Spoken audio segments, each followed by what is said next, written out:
Thanks a lot and thanks for the invitation. Dėkoju ir dėkoju už pakvietimą pasisakyti šioje istorinėje salėje. The journalist asked, Būtent toks ir buvo tas klausimas, kurį uždavė žurnalistai manęs pirmą kartą. Tai yra, ko Europa galėtų pasimokyti iš Lietuvos. Aš manau, kad tai yra labai laiku užduodamas klausimas. Nes pagrindinius tyrimo rezultatus būtų galima kaip tik taip ir apibendrinti. Ir yra nemažai mokslinių straipsnių, gal net 60 jų, kurių, aišku, niekas nenorėtų skaityti, bet mes čia juos apibendrinsime į 2 puslapius. Kita informacija, kurią taip pat galėtumėte išgirsti, tai būtų visa ta informacija, kurią mes nustatėme dar iki to tyrimo. Apskritai mūsų projektas tai buvo 5 metų darbas, aš pasistengsiu jūsų pernelyg apkrauti įvairiomis detalėmis, tiesiog pasidalinsiu mūsų išvadomis. Ir viena iš jų yra ta, kuri galbūt reikėtų įvardinti ne kaip Lietuvai, bet apskritai visoms valstybėms. Tai yra tai, jog alkoholio akcizo mokesčiai yra pati veiksmingiausia, pati svarbiausia priemonė. Reikalinga tokia alkoholio kontrolės politika, kuri būtų veiksminga, ir akcizo mokesčiai yra viena veiksmingiausių priemonių. Tačiau ji yra veiksminga tuomet, kuomet yra mažinamas alkoholio įperkamumas. Jeigu jūsų pajamos didėja 10%, o alkoholio akcizas didėja tik tais 2%, tai nėra veiksminga priemonė. Būtent čia tą ir turime omeny, kai kalbame apie alkoholio įperkamumo mažinimą. Apmokestinimas turi būti toks, kuris mažina alkoholio įperkamumą taip, kad alkoholį įsigyti tampa kur kas sudėtingiau. Jis yra mažiau įperkamas. Tokiu atveju jūs sugebėsite mažinti mirtingumą susijusi su alkoholio vartojimu, didinti vidutinę gyvenimo trukmę, o tai yra būtent tas rezultatas, kurio labiausiai siekiame, kai kalbame apie vyrus. Mes tyrinėjame ne tik Lietuvoje įvestus akcizo mokesčius, bet ir apskritai visose Baltijos valstybėse. Per 20 metų laikotarpį buvo 12 kartų didinami akcizo mokesčiai ir kiekvieną kartą, kuomet tai buvo padaryta, nesvarbu, ar tai buvo Estijoje, Latvijoje ir Lietuvoje, visais tais atvejais vyrų mirtingumas sumažėdavo 1,3%. Tai atitiktų 93 atidėtus mirties atvejus Estijoje, 166 Latvijoje ir 239 atvejus Lietuvoje, jeigu mes pasitelksime 2019 metų duomenis. Tai yra išties labai daug. Jeigu vien tik viena priemonė, jos taikymas gali šitiek sumažinti mirties atveju, tai yra išties labai daug. Jeigu būtų galima užkirsti kelią alkoholio įsigijimui už šalies sienų, jeigu būtų didinami mokesčiai ir jeigu šios priemonės būtų derinamos tarp kaimininių valstybių, tai būtų tikrai racionalesnis sprendimas, kad nepritrauktume, tarkim,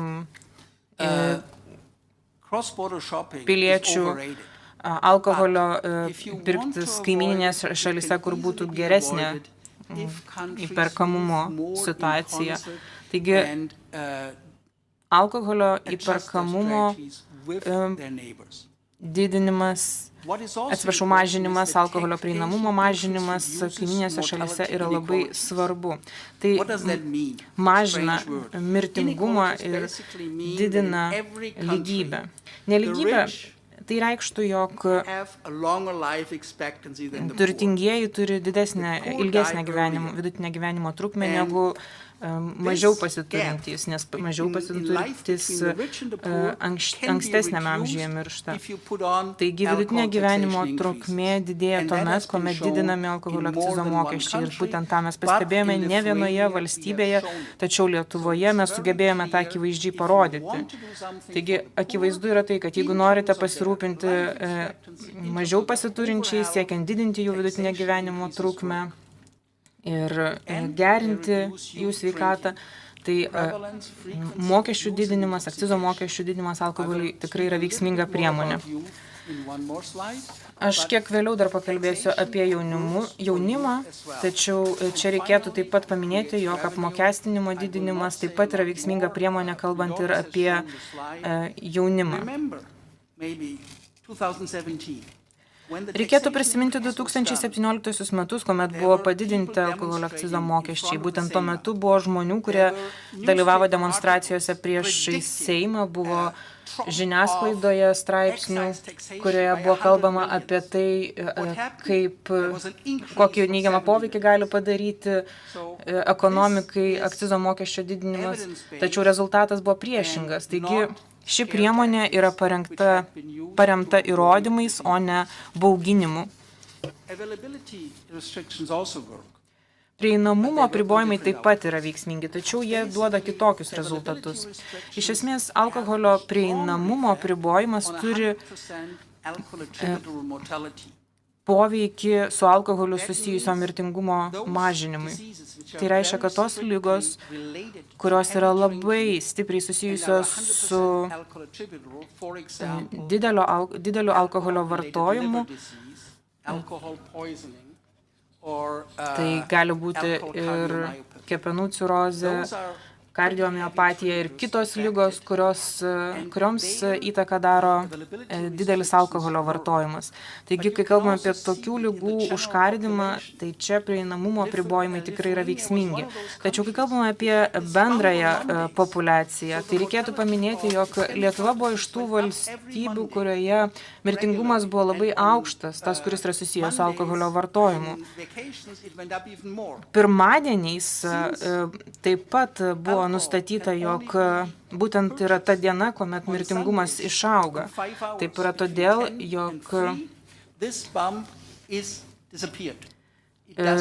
buvo galima įsigyti alkoholio sekmadieniais, tačiau sumažinus alkoholio įsigijimą sekmadieniais, sumažėjo ir pirmadieniais išaugantis Lietuvos vyrų mirtingumas. Mirtingumo sumažėjimas siekia kone 10% vyrams ir mažesnis procentas pastebimas moterų tarpe. Mes taip pat pastebime ir kitą dalyką, tai yra tai, jog amžius, kuomet teisėtai galima įsigyti alkoholio, jo didinimas, vėlinimas taip pat turi teigiamą poveikį.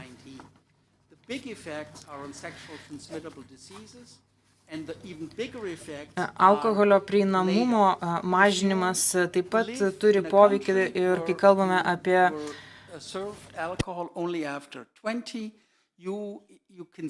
lytiškai plintančių ligų mažinimui.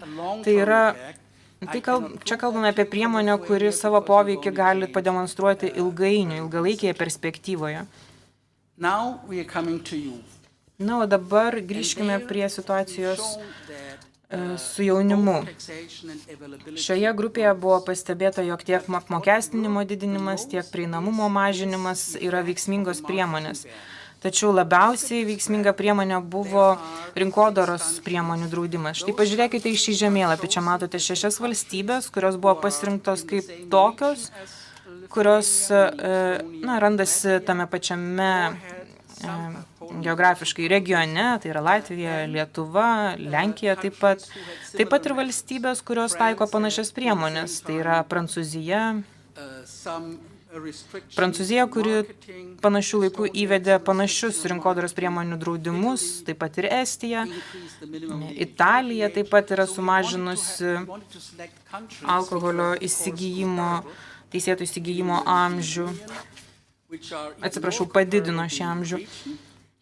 Taigi, mes pasirinkome tas valstybės, kurios taiko panašias priemonės ir kurios randasi tam pačiame regione. Taigi, mes tyrinėjome situaciją šiuose valstybėse nuo 2007 metų iki 2019 metų. Kodėl toks laikotarpis?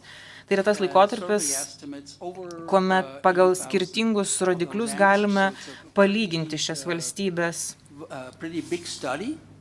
Tai yra ganėtinai ilgos apimties tyrimas.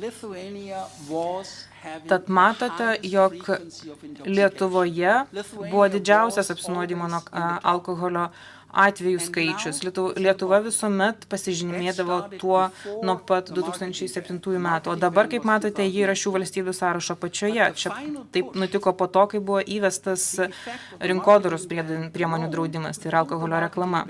Tačiau net ir be šios priemonės Lietuva būtų sugebėjusi sumažinti apsinuodijimo nuo alkoholio atvejų 1,5 karto per pastaruosius 12 mėnesių. Tačiau įvedus alkoholio reklamos draudimą, Lietuva dabar yra šių valstybių ir apskritai ES valstybių sąrašo apačioje. Tai yra daugelio valstybių parlamentus tikrai neramina jų šalies jaunosios kartos ateitis. Tad galime pasakyti, jog ši priemonė yra labai paprasta,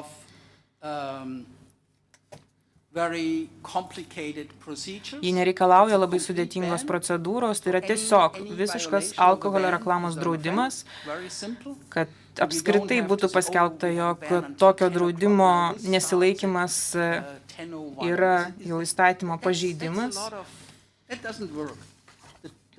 Comprehensive ban is what works, and you can see that it works mainly Ir kaip matote, toks draudimas, alkoholio reklamos draudimas daugiausiai įtakos turi apsinuodijimo nuo alkoholio atvejų mažinimui. Jeigu vaikų paklaustumėte, su kuo jie dažniausiai susiduria, tai yra reklamos apie alkoholį. Taip jau yra todėl, kad socialinėje žiniasklaidoje veikia tam tikri algoritmai, kurie nustato, jog, tarkim, jaunuoliai lankosi kažkokiuose vakarėliuose, taigi tokiu atveju jie yra tinkamiausia tikslinė grupė, kuriai būtų galima reklamuoti alkoholį. Taigi, alkoholio reklamos draudimas yra labai svarbi priemonė, svarbu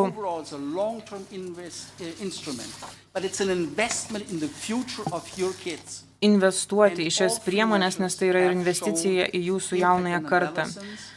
Tiek alkoholio akcizo mokesčio didinimas, tiek prieinamumo apribojimas, tiek reklamos draudimai yra labai veiksmingos priemonės ir visa likusi Europa galėtų pasimokyti iš šių priemonių taikymo, ypač kai kalbame apie Lietuvos atvejį. Dėkuoju už dėmesį. Thank you so much.